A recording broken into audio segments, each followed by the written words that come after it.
There's no feeling more intense than starting over.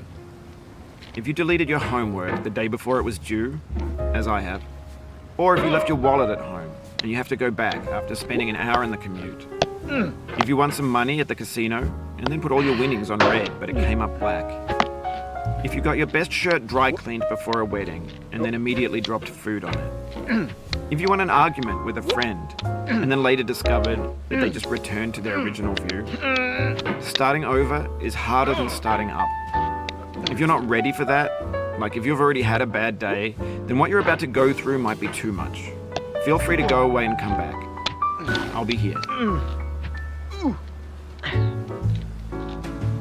Alright, thanks for coming with me on this trip. I'll understand if you have to take a break at any point. Just find a safe place to stop and quit the game. And don't worry, I'll save your progress, always, even your mistakes. This game is a homage to a free game that came out in 2002, titled Sexy Hiking. The author of that game was Jazuo, a mysterious Czech designer who was known at the time as the father of B games. And B games are rough assemblages of found objects. Designers slap them together very quickly and freely, and they're often too rough and unfriendly to gain much of a following. They're built more for the joy of building them than as polished products. In a certain way, Sexy Hiking is the perfect embodiment of a B game. It's built almost entirely out of found and recycled parts, and it's one of the most unusual and unfriendly games of its time. In it, your task is simply to drag yourself up a mountain with a hammer. And that act of climbing, in the digital world or in real life, has certain essential properties that give the game its flavor. No amount of forward progress is guaranteed. Some cliffs are too sheer or too slippery. And the player is constantly, unremittingly in danger of falling and losing everything. Anyway, when you start Sexy Hiking, you're standing next to this dead tree that blocks the way to the entire rest of the game. It might take you an hour to get over that tree, and a lot of people never got past it. You prod and you poke at it, exploring the limits of your reach and your strength, trying to find a way up and over. And there's a sense of truth in that lack of compromise. Most obstacles in video game worlds are fake. You can be completely confident in your ability to get through them once you have the correct method or the correct equipment or just by spending enough time. In that sense, every pixelated obstacle in Sexy Hiking is real.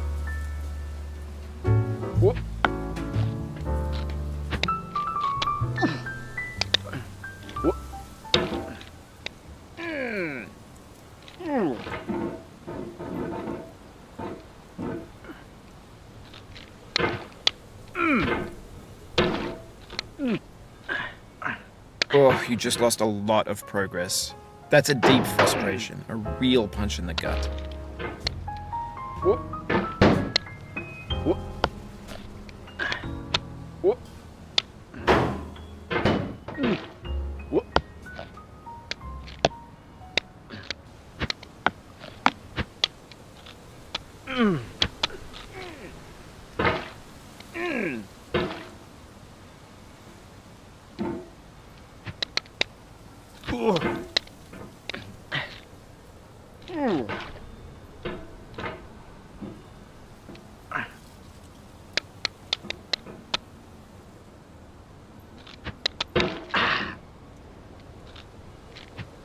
The obstacles in Sexy Hiking are unyielding, and that makes the game uniquely frustrating.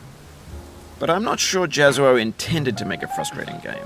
The frustration is just essential to the act of climbing, and it's authentic to the process of building a game about climbing. A funny thing happened to me as I was building this mountain. I'd have an idea for a new obstacle, and I'd build it, test it, and it would usually turn out to be unreasonably hard. But I couldn't bring myself to make it easier. It already felt like my inability to get past a new obstacle was my fault as a player rather than as a builder. Imaginary mountains build themselves from our efforts to climb them, and it's our repeated attempts to reach the summit that turns those mountains into something real.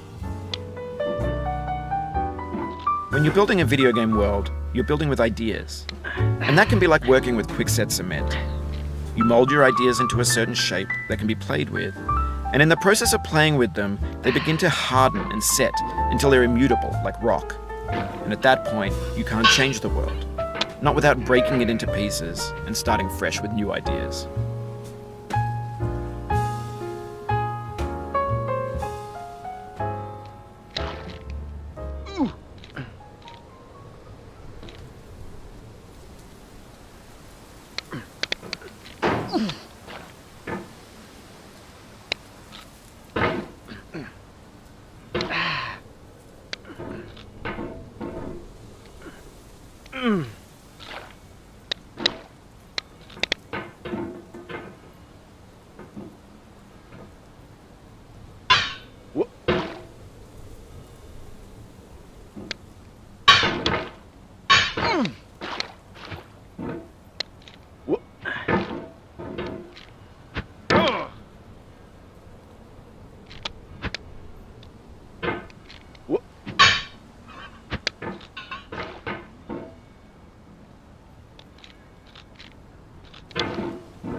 You've done this part before. You know it's possible. Just do what you did the first time.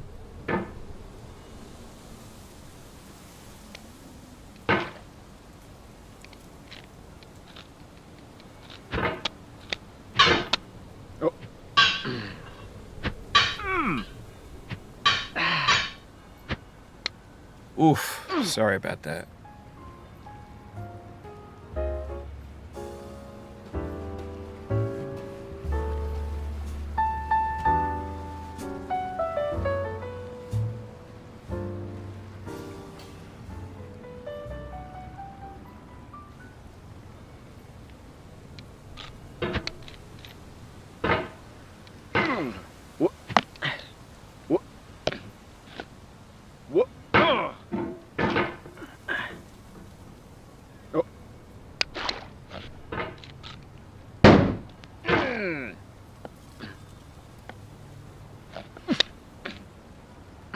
Oh, it happened again.